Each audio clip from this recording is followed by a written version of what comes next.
তো দেখতে পাচ্ছ এটা নোকিয়ার মডেল রয়েছে TA1161, আর এটা ডিভাইস নাম হচ্ছে নোকিয়া 3.2। এটা দেখতে পাচ্ছ এখন ফুল নেটওয়ার্ক রয়েছে 4G।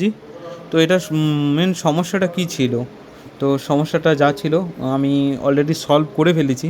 তো করার পরে ভিডিওটা বানিয়েছি, তো দেখাচ্ছি কোন জায়গা থেকে সমস্যা ছিল।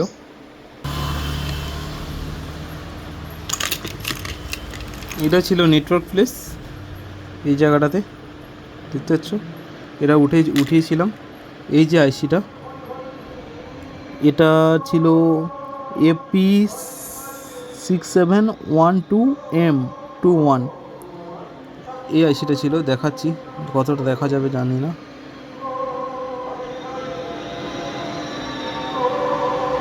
তো এই আইসিটা পুড়ে গিয়েছিল, এটা নেটওয়ার্ক আইসি ছিল। দেখতে পেয়েছো আইসিটা ড্যামেজ হয়ে গেছিলো পুরো। এটা হচ্ছে এর আইসির মডেল নাম্বার।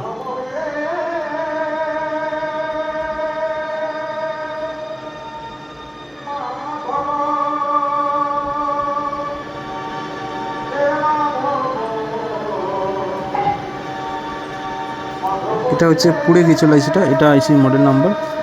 তো এটা রিপ্লেস হয়েছে। আমি অলরেডি আরেকটা আইসি আনিয়েছিলাম, দেখতে পাচ্ছ সেম আইসি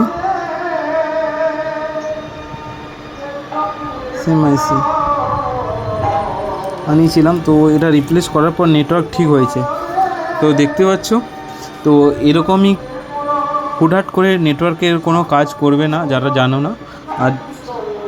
আর যদিও আমিও তেমন কিছু একটা জানি না, তো আমি যতটা জানি আমার সাধ্যের মধ্যে আমি অতটাই কাজ করার চেষ্টা করি, এর বাইরে কিছু কাজ করি না। দেখতে হচ্ছে বোর্ড পুরো ক্লিন করে কাজ করেছি, একদমই পুরো ক্লিনভাবে।